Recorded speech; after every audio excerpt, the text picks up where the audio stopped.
All right, Steve, it's an age-old discipline, to spank or not to spank. And now a new study is revealing that it's harmful to your children. The study looks at 50 years of research based on findings from 75 studies, including more than 150,000 children. But a 2014 report found that as many as 80% of the parents worldwide spank their children.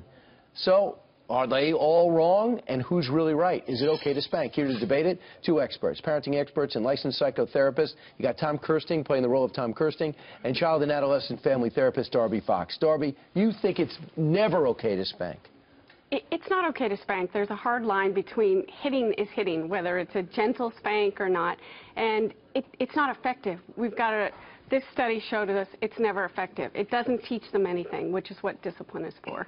But, Tom, you feel as though there are times within reason. Well, yeah, I think the word spank is, it's too got to be general. broader than that. I mean, I would think the study probably focused more on people that are, I guess, tend to lean more towards the aggressive side. And if you're a parent and you're constantly aggressive and constantly yelling at your kid and spanking them every time they spill milk, you got a problem. But if you have a 3-year-old who puts his finger in a socket, going up to that 3-year-old child and saying, "Don't do that, Johnny, you're going to hurt yourself," isn't going to work. You might have to get a little firm with them, and if it requires, you know, a little spank on the tush, I don't have a problem with that. All right, so here's what the study shows.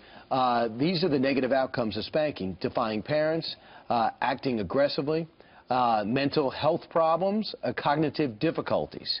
And then, Darby, you want to expand on that? That obviously plays to what you're saying. It is, because you have to think about it. Even if the child you're trying to stop them from hurting themselves, putting their finger in the socket, you have to make a connection with them stopping to do the behavior. By just spanking them, a gentle one, you make no connection, and you shame them, or you frustrate them, and that will lead to low self-esteem and just what they found there. Those kind of problems. It doesn't solve anything. It doesn't teach them how to change their behavior. Tom, what's tough to quantify is, how do you quantify actions not taken because the fear of some type of corporal punishment? Well, I think it's anecdotal in a way. I mean, I see it in my private practice. I have so many issues nowadays with young kids and high school kids that because the parenting has been just way too lenient, too many safe space things going on, and we have kids that are just bulldozing over their parents when they become teenagers. You need to have a relationship with the kids. There's not a reason to have a lack of discipline, but physical hitting or punishment does not work. We know that. I think physical, there's a big difference between physically beating somebody and disciplining. A tap on the tush is not, it's not a physical painful act. It's something that triggers something emotionally.